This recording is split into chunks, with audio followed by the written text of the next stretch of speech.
डब्बू भैया क्यों नहीं? हम नहीं, ये सब फालतू है, कोई मतलब कि नहीं, कोई नहीं।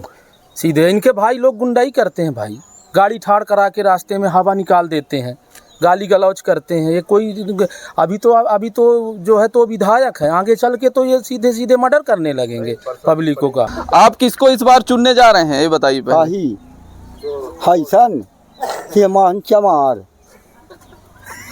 चमार सीधी से बात, हम बात नोट कर ले तो हम अपन बहुजन वाले कहा तो हम जिद्दिया बहुजन है का।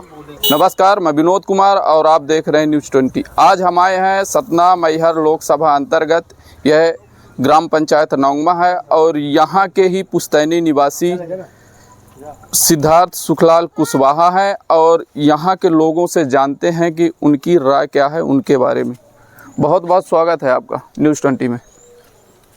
यहाँ की राय ऐसा है कि मोदी सरकार में जो है तो अच्छा काम चल रहा है और मोदी सरकार में रोड हो गई, स्कूलें हो गई, हैंडपंप हो गया, हर चीज़ व्यवस्था मोदी सरकार अच्छा काम कर रही है। इसलिए हम लोगों को जो है लेडीज़ों को मिलता है 1250 रुपये हैं, तो मोदी को न देंगे तो किसको देंगे? हम तो भैया मोदी वाले हैं। डब्बू भैया क्यों नहीं? हम नहीं, ये सब फालतू है, कोई मतलब कि नहीं, कोई नहीं। सीधे इनके भाई लोग गुंडाई करते हैं भाई, गाड़ी ठाड़ करा के रास्ते में हवा निकाल देते हैं, गाली गलौज करते हैं। ये कोई अभी तो जो है तो विधायक है, आगे चल के तो ये सीधे सीधे मर्डर करने लगेंगे पब्लिकों का।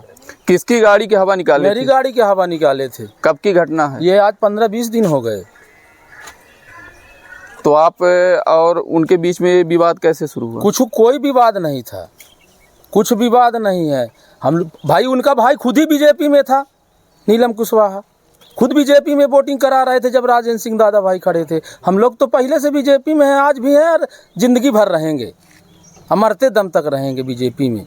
हमारा नाम अशोक कुमार कुशवाहा है। नारायण त्रिपाठी क्यों नहीं? बीएसपी से नहीं, मोदी, सिर्फ एक एजेंडा है मोदी, बस मोदी को देखना है और विकास कराना है बस। उसके अलावा कोई विकल्प नहीं है? कोई विकल्प नहीं। और आपका क्या कहना? हमारा कहना कुछ भी नहीं है। हम केवल जो है ना भारतीय जनता पार्टी के कमल चुनाव चिन्ह को जानते हैं और कुछ नहीं जानते हैं, जो किसानों के हित में चलती है, और इसके आगे हमारी कोई जानकारी नहीं है। भाजपा पार्टी ने तो आज अपना संकल्प पत्र भी जारी कर दिया। हमें नहीं मालूम है, हम गांव में रहते हैं, हम किसान हैं, और जो भी मोदी सरकार ने मुझे किसानों को देती है उसके बारे में हम जानते हैं और कुछ नहीं जानते। आप क्या बोल रहे हैं बब्बा? ये बोल रहे हैं आप कहाँ शुभ स्थान ऐसा बताइए। हम यहीं से हैं। यहीं से कैसे हम मान सकते हैं? आप किसको इस बार चुनने जा रहे हैं ये बताइए पहले। सन चमार सीधी से बात, हम बात नोट कर ले तो हम अपन बहुजन वाले कहा तो हम जिद्दिया बहुजन है का। क्या मोदी सरकार को क्यों नहीं? हाँ भाई, देव तो हम वह कहब कि मैंने बहुजन वाले यहाँ नहीं दीनिया दे थे तब बहुजने वाले कहा। आप बीएसपी को ही देंगे? हाँ, बीएसपी को देंगे। चलिए, बहुत बहुत धन्यवाद। कुछ गाँव के नेता है। आपका क्या नाम है भैया? मैं उमेश कुमार पांडे। ये गृह ग्राम जो वर्तमान प्रत्याशी हैं डब्बू सिद्धार्थ कुशवाहा जी, उनके बारे में आपका क्या कहना? देखिए, हमारे गांव के तो सदस्य है, हमारे गांव का नागरिक है और हमारे गांव घर से रिश्ते में जो हमारे चाचा भाई का रिश्ता है वो है। हम एक पार्टी से संतुष्ट है, जिस पार्टी ने हमारे घर, हमारे परिवार, हमारे गांव का विकास हो रहा है। हमें लोकतंत्र के हिसाब से अपने को वोटिंग करना है, ना कोई हमारे पार्टी विपक्ष में है, ना कोई हम पार्टी से विपक्ष में जानकारी देना चाहते हैं। हम अपनी व्यक्तिगत जो हमारे गांव के लिए जो पार्टी कर रही है उसके लिए हम वोटिंग करेंगे। तो आप किसको देने जा रहे हैं? हम देने के, देखिए, वोट तो वोट में पड़ती है, वो हमारा मत है, हमारा अधिकार है। हम एक स्वतंत्र नागरिक है, तो हमारा मत है जिसको हम उसको देंगे। इन 10 साल के कामों में 2 बार मोदी जी प्रधानमंत्री हैं, क्या उनके कार्यकाल से आप संतुष्ट हैं? वर्तमान सरकार से हम संतुष्ट है, सर्टिफाइड है। नारी शक्ति चेतना है, नारी शक्ति के लिए बढ़ाया उत्थान किया जा रहा है। घर घर नल जल की व्यवस्था हो रही है, हर किसान को यहाँ पे सुविधा मिल रही है। वर्तमान गवर्नमेंट से हम उसके पक्षधर हैं। लेकिन कांग्रेस का कहना है कि जब से नरेंद्र मोदी की सरकार आई, भाजपा की सरकार आई है, तो देश में दो धर्मों को बीच में लड़ाने की लगातार कोशिश की जा रही है। भाजपा पार्टी तुष्टीकरण की राजनीति करती है। कोई भी गवर्नमेंट तुष्टीकरण नहीं करती, बोलने से कोई फर्क नहीं पड़ता है, और न कोई धर्म की राजनीति से कोई पार्टी खड़ी होती है। ये आपका और हमारा मत है कि हम ये धर्म बाहुल है, तो हम ये बाहुल के माथे हम संसार चलाएंगे, अपना लोकतंत्र चलाएंगे? नहीं, हमें पूरे जनता के एक साथ लेके, पूरे आम पब्लिक को एक साथ लेके तभी हम एक गवर्नमेंट बनाएंगे और स्वतंत्र गवर्नमेंट बनाएंगे। वही सेवा करेगी, खिचड़ी सरकार हमें नहीं चाहिए। मतलब जो ये महागठबंधन है, तो आपको ये महागठबंधन की सरकार नहीं चाहिए? नहीं, हमें महागठबंधन की सरकार नहीं चाहिए। जो स्वतंत्र होगा वही विकास करेगा, जो स्वतंत्र नहीं होगा वो विकास नहीं करेगा। जैसे जिसके घर में 4 पब्लिक हो जाती है ना, 4 सदस्य हो जाते हैं, उसको चारों को लेके चलना पड़ता है। अगर 4 लोग नहीं चलते हैं वो घर खिन्न भिन्न हो जाता है। लेकिन विपक्ष का कहना है कि जब से मोदी सरकार आई, सीबीआई हो, ईडी हो, इसका दुरुपयोग कर रही है और विपक्ष के नेताओं को ज़बरदस्ती जेल में डाल रही है। अभी वर्तमान में दिल्ली के सीएम अरविंद केजरीवाल को ईडी ने जेल में डाल दिया। क्या विपक्ष का आरोप लगाया हुआ सही है कि नहीं? आप पत्रकार महोदय हैं, आप स्वतंत्र हैं, हमारे लोकतंत्र के चौथा स्तंभ माने जाते हैं आप। तो क्या आपको मोदी ने भेजा है यहाँ पे, या कि हमारी ईडी हमारे संस्था हमारे घर की है? यह स्वतंत्र संस्था है, न्यायालय स्वतंत्र संस्था है। वो जिसको जो समझ में आता है, जो कोई घपला करेगा, जो कोई दगाबाजी करेगा, उसके खिलाफ तो ईडी और पुलिस प्रशासनिक व्यवस्था तो हर चौक चौबंद रहेगी ना। उसमें मोदी जी का क्या दोष है, क्या हमारा दोष है? लेकिन आम आदमी पार्टी का आरोप है कि अरविंद केजरीवाल से भाजपा डरती, इसलिए उनको गिरफ्तार करके जेल में डलवा दी ताकि लोकसभा के चुनाव में वो कैंपेन ना कर सकें। नहीं, ये गलत है। आप न्यायालय की जाइए, मोदी जी भी न्यायालय जाते हैं। क्या मोदी जी के ऊपर कोई केस नहीं चला? क्या अमित शाह जी के ऊपर कोई केस नहीं चला? केजरीवाल के पहली बार केस हुआ क्या? दुनिया के केस चल रहे हैं, तो क्यों घबरा रहे हो मोदी जी से? आप मोदी जी से डर रहे हैं, न्यायालय का सहारा लीजिए, मोदी जी को फंसा दीजिए जहाँ पे जब फंसाना हो आपको। ये कोई तरीका नहीं है। न्यायालय स्वतंत्र है, न्यायालय सबके लिए न्याय करता है। मोदी जी का न्यायालय नहीं है, न ईडी ही मोदी जी की है, एक संस्था है और स्वतंत्र संस्था है। क्या शराब नीति जो अरविंद केजरीवाल के सरकार में अरविंद केजरीवाल की अगुवाई में बनी थी, क्या उसमें घोटाला हुआ है कि नहीं? नहीं, ये तो ईडी बताएगी।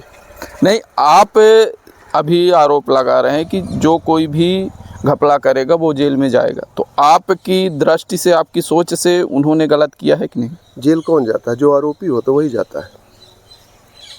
जब न्यायालय और कोई संस्था ईडी या ईडी जो जांच करती है तो उनको आरोपी बनाएगी। आरोपी को न्यायालय में पूछ होगी, उसके जवाब सवाल होंगे। अगर आप स्वतंत्र रूप से मुलजिम नहीं हैं या कोई आरोपी नहीं है तो अपना साक्ष्य प्रमाण कर दो और निकल आओ। उसमें मोदी का क्या रोल है? उसमें किसी का रोल नहीं है। हमारे साथ कुछ और युवा साथी जुड़ गए हैं, हम उनसे भी बात करने की कोशिश करते हैं। क्या नाम है अंकल जी आपका? जय भारती पांडे। ये गृह ग्राम वर्तमान प्रत्याशी कांग्रेस के सिद्धार्थ सुखलाल कुशवाहा जी का पुश्तैनी गांव है। यहाँ से उनकी स्थिति क्या रहेगी? स्थिति प्लस माइनस बराबर रहेगी। आप ये कहना चाहते हैं कि भाजपा और कांग्रेस दोनों बराबर रहेंगे? बिल्कुल बराबर रहेगी। फिर बहुजन का क्या स्थिति रहेगी? बहुजन का स्थिति बहुजन के हिसाब से, जैसे कुछ लोग जो बहुजन से जुड़े हुए हैं वो बहुजन में रहेंगे। बाकी भाजपा ने जो काम किया है, मोदी जी ने जो काम किया है, जगह जगह लोगों को गल्ला से लेके और दवाई से लेके जितने भी कार्य हुए हैं, मैं आपके प्रधानमंत्री आवास योजना, प्रधानमंत्री सम्मान निधि, मुख्यमंत्री सम्मान निधि, जितना भी है जन्म से लेके मृत्यु तक के कार्यक्रम भाजपा सरकार ने दिया है। कोई भी ऐसी सरकार नहीं हो जिन्होंने जनता के लिए सोचा हो। जनता के लिए अगर किसी ने सोचा है, केवल भाजपा सरकार ने सोचा है।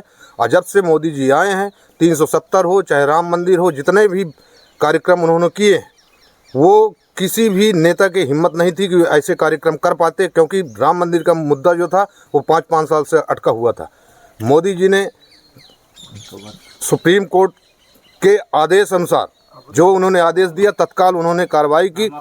और कांग्रेस ने तो हमेशा जो है रोकने का काम किया है, कभी ऐसा काम नहीं किया उन्होंने कि जो जनता के हित के लिए हो और जनता के कल्याण के लिए हो। कल्याणकारी योजना अगर किसी पार्टी ने दी है तो भारत के अंदर और भाजपा, भारतीय जनता पार्टी ने एक एक व्यक्ति के लिए, ऐसा कोई व्यक्ति नहीं है पूरे गांव में, पूरे भारत में जो भारत सरकार की और प्रदेश सरकार की योजनाओं का लाभ ना पा रहा हो। पुराने ज़माने में एक इंदिरा आवास आता था, उसमें भी आधी घूस ले ली जाती थी। गरीबों को मिलता क्या था, 30,000 रुपये को लाते थे, 5-7 हज़ार रुपया खुदे खा जाते थे और उनका पक्का मकान भी नहीं बन पाता था। कच्चे मकान के लिए कुल 30,000 रुपये आते थे। आज मोदी जी ने लोगों की देखा कि बड़े लोग तो ठीक है रह रहे हैं पक्के मकान में, लेकिन गरीबों का सपना जो एक था वो मोदी जी ने पूरा किया है। लेकिन विपक्ष का कहना है कि भाजपा पार्टी ने राम मंदिर के नाम पर वोट मांग रही, विकास का काम कुछ नहीं किया। विकास का काम यदि नहीं किया तो दिख नहीं रहा होता। हम यहाँ से अमरपाटन यहाँ से केवल 10 किलोमीटर की दूरी में है। हम लोग जब अमरपाटन जाते थे तो 2 घंटे लगते थे और धूल में नहा जाते थे। अमरपाटन पहुँचना मुश्किल था यहाँ से। यहाँ अभी आप आ रहे हो, देख रहे हो डामर रोड बनी हुई है, लेकिन एक ज़माना था कि अभी तक कीचड़ रहा करता था। इतने लोग हैं हमारे गांव के, बुजुर्ग लोग भी खड़े हुए हैं, इनसे पूछ लीजिए, पार्टी का चाहे कोई भी हो व्यक्ति। लेकिन ये देख लीजिए कि क्या स्थिति थी, आज क्या स्थिति है। रिंग रोड बन गई, चारों तरफ रोड की कहीं कमी नहीं है। तो विकास अगर जिसको नहीं दिख रहा है तो क्या करेंगे, जिसको विकास दिख ही नहीं रहा। हमारे यहाँ हॉस्पिटल नहीं था, आज देख लीजिए कितना बढ़िया हॉस्पिटल, अमरपाटन, जिन्ना, मर्यादपुर, ताला, हर जगह नए नए हॉस्पिटल का निर्माण हो गया है। अच्छे डॉक्टर्स आ गए हैं, अच्छी व्यवस्था हो गई है। 10 रुपये में खून की A to Z जाँच हो रही है हमारे अमरपाटन में। तो विकास जिसको दिख नहीं रहा तो क्या करें। बिजली का काम देख लीजिए, जगह जगह आपको जाल दिखेगा, तारों का जाल, ट्रांसफार्मर का जाल हर जगह दिखेंगे। कहीं ऐसा देख लीजिए जहाँ ऐसी व्यवस्था ना हो, जिसके घर में बिजली ना हो। आज जितनी बिजली जाती थी उस ज़माने में केवल उतनी बिजली आती थी। विकास लोगों को दिख नहीं रहा तो अब कोई क्या करेगा। देख लीजिए 5G यहाँ चल रहा है। अब कैसा विकास चाहिए हमको समझ में नहीं आता। कांग्रेस वाले विकास कैसा चाहते हैं, वो अपने विकास की बात करें। कांग्रेस का कहना था कि 2019 में मोदी जी ने बोला था कि हम किसानों की आय दुगनी कर देंगे 5 सालों में। क्या किसानों की आय दुगनी हुई है? निश्चित रूप से। मैं एक किसान हूं और मैं ये जानता हूं कि आय दुगनी हुई है। कल तक हम लोगों के पास घर चलाने के लिए पैसा नहीं हुआ करता था। आज और कल यही धान, जो आज धान हम लोग 2200 रुपये क्विंटल बेच रहे हैं, कल इस धान को कोई पूछने वाला नहीं था। मजदूर को मजदूरी वही धान के काम के बदले में वही धान दिया जाता था। आज हम लोग नगद पैसे दे रहे हैं और उस धान की कीमत बन गई है। कोई पूछने वाला नहीं था उस धान को। मोटा अनाज होता था और उसको कोई पूछने वाला नहीं था। आज मोटा अनाज भी हम लोग पैदा कर रहे हैं, उसकी अच्छी कीमत वसूल रहे हैं। निश्चित रूप से 2 गुना हुई है, इसमें कोई शंका की बात नहीं है। धान 2 रुपया किलो बिकता था, 2 रुपया किलो, आज 22 रुपया किलो बिक रहा है। जितने में हम लोग चावल खरीद के खा सकते हैं उतने में हमारा धान बिक रहा है। बिल्कुल इसमें कोई शंका की बात नहीं है कि दो गुना कमाई नहीं हुई। हमारे पास पैसा है, आज किसानी के दम पर पैसा, हम कार से चलते हैं। तो हम जानते हैं कल हमारे साइकिल लेने की औकात नहीं थी, तो निश्चित रूप से 2 गुना हो गए, इसमें कोई शक नहीं। विपक्ष का कहना है, जो महागठबंधन बना उनका कहना है कि संविधान खतरे में है, लोकतंत्र खतरे में। महागठबंधन के पास कोई ऐसा नेता नहीं है जो मोदी के समकक्ष भी हो। कोई ऐसा नेता नहीं पूरे विपक्ष को मिलाकर कि मोदी को टक्कर दे सके और मोदी के खिलाफ खड़ा हो सके। ऐसा कोई भारत में नेता ही नहीं है। और वो जितनी बात करते हैं सब लोक लुभान में बात करते हैं। अभी तेजस्वी यादव जी ने कहा कि हम 1 करोड़ नौकरी देंगे। कहाँ से देंगे नौकरी? 10 साल उनके पिताजी मुख्यमंत्री रहे तो 10-5 हज़ार लोगों को नौकरी उन्होंने दिया, तो वो ज़मीन लेके उनको नौकरी दिया। उनकी ज़मीन ले लिए हैं तब नौकरी दी है। वो 1 करोड़ नौकरी देने की बात करते हैं। कहाँ से नौकरी देंगे? करोड़ों करोड़ लोगों को नौकरी कहाँ से देंगे? तो ये पहले ये बताएं वो कि कितनी ज़मीन लेंगे गरीबों की, फिर नौकरी देंगे। विपक्ष का कहना है कि भाजपा की सरकार केंद्र में है, जो विपक्षी नेताओं को एक एक करके जेल में डाल रही है।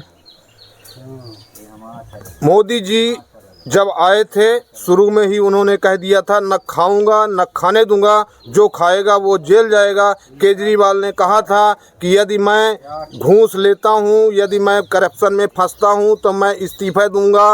मनीष यदि फंसता है तो मनीष इस्तीफा देगा। योगेंद्र फंसते हैं तो योगेंद्र इस्तीफा देंगे। संजय सिंह फंसते हैं तो संजय इस्तीफा देंगे। इनको सबको दिलवा के आज खुद मुख्यमंत्री बन के सरकार जेल से चला रहे हैं। उन्होंने इस्तीफा नहीं दिया, करप्शन में फंसे हुए हैं, भ्रष्टाचार उन्होंने किया है। तो ऐसी कोई बात नहीं है। जो भ्रष्टाचार करेगा, मोदी जी का सीधा कहना है भ्रष्टाचार करोगे तो जेल जाओगे, इसमें कोई शंका की बात ही नहीं है। तो वो ये कहते हैं अगर कि हमने कुछ किया नहीं है तो ये तो गलत। तो फिर आपको न्याय क्यों नहीं मिल रहा? आप फिर जेल के अंदर क्यों हो? अदालत तो उसी में फैसला देगी सबूत और गवाह के आधार पर। तो जब आपके करप्शन आपने किया है तो आप जेल में हो, इसमें फंसाने की कोई बात ही नहीं है। चलो हम फंसा रहे हैं, मान लीजिए हमने फंसाया है तो आपको तो वहाँ से न्याय मिलना चाहिए, छूटना चाहिए आपको। संजय सिंह को बेल मिली है, वो सोच रहे हैं हम बरी होके आ गए हैं, चिल्ला चिल्ला के बोल रहे हैं। तो ऐसा कुछ नहीं है। जो भ्रष्टाचार करेगा वो जेल में जाएगा, चाहे वो किसी भी दल का नेता हो। लेकिन विपक्षी पार्टी का कहना है कि सीबीआई और ईडी केंद्र सरकार की हाथ की कठपुतली है। तो मैंने वही तो कहा कि यदि मान लीजिए ये तो वो तो पहले चीज़ आप भी जानते हैं कि ये स्वतंत्र है, कोई कठपुतली नहीं है। लेकिन यदि कहते हो, चलो मान लेते हैं कि सीबीआई केंद्र के अंदर है, तो आपने यदि किया है तो जा रहे हैं ना। सब तो नहीं जा रहे हैं, बीजू नवीन पटनायक तो नहीं जा रहे हैं और लोग तो नहीं जा रहे हैं। इतने मुख्यमंत्री हैं अपने यहाँ, तो वो लोग तो कोई नहीं जा रहा। यदि ये जा रहे हैं तो कहीं ना कहीं गड़बड़ तो किया है इन्होंने, तब तो जा रहे हैं। बिना किए कैसे? लेकिन वही नेता अगर भाजपा ज्वाइन कर लेते हैं, कांग्रेस या अन्य पार्टी को छोड़कर, तो उनके ऊपर कार्रवाई धीमी हो जाती है, तो कार्रवाई बंद हो जाती है। ऐसी कोई बात नहीं है। भाजपा का कहना है कि यदि आप मेरे पार्टी में आए हो तो साफ स्वच्छ रहना पड़ेगा। हाँ, ये बात है कि अगर वो पहले से किया होगा तो सभी की फाइलें खुलेगी, कोई बचेगा नहीं, ये मेरा मानना है। मोदी जी ने अपने भाषण में बोले थे महाराष्ट्र में कि अजीत पवार और शरद पवार ने घोटाला किया है। अब वही अजीत पवार भाजपा पार्टी के साथ महाराष्ट्र में सरकार चला रहे हैं। तो भाजपा के पास ऐसी कौन सी मशीन है कि जो उस भाजपा में आने के बाद उनका भ्रष्टाचार धुल जाता? विपक्षी के जो भी नेता आते हैं, मैं दूसरी पार्टी के लोगों को तो नहीं जानता। मैं ये नहीं कहता कि भाजपा में रहने वाले सभी लोग दूध के धुले हुए हैं, ऐसा मैं नहीं कहता हूँ।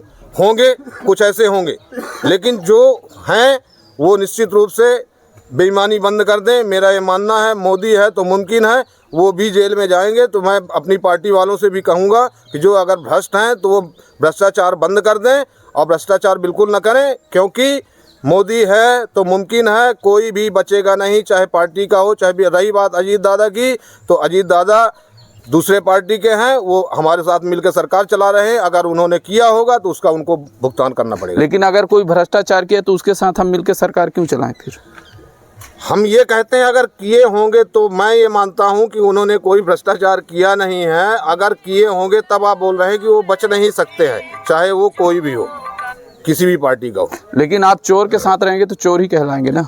मैं ये मानता हूं कि मैं उस व्यक्ति के साथ जाता हूं या कि कोई किसी व्यक्ति को, उस व्यक्ति को अपने साथ लेता हूं जो पहले उसकी जांच परख लेता हूं कि क्या ये सही है या नहीं है। अगर वो सही है तो ही हमारे साथ आ सकते हैं, वरना नहीं आ सकते हैं।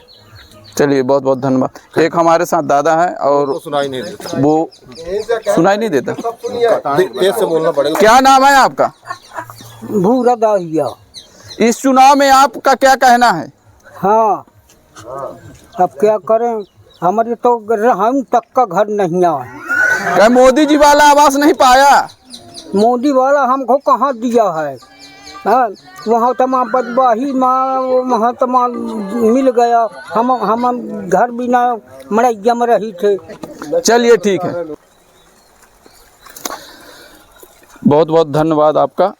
ये थी ग्राम पंचायत नौंगमा के सतना मैहर लोकसभा की, और यह गांव कांग्रेस के प्रत्याशी सिद्धार्थ सुखलाल कुशवाहा जी का है। और यहाँ के लोगों का कहना है कि जो वर्तमान में सरकार चल रही है हम उनसे पूरी तरह से संतुष्ट हैं, और आगे भी हम यही चाहते हैं कि यही सरकार रिपीट हो। हमें खिचड़ी सरकार या महागठबंधन की सरकार की आवश्यकता नहीं है।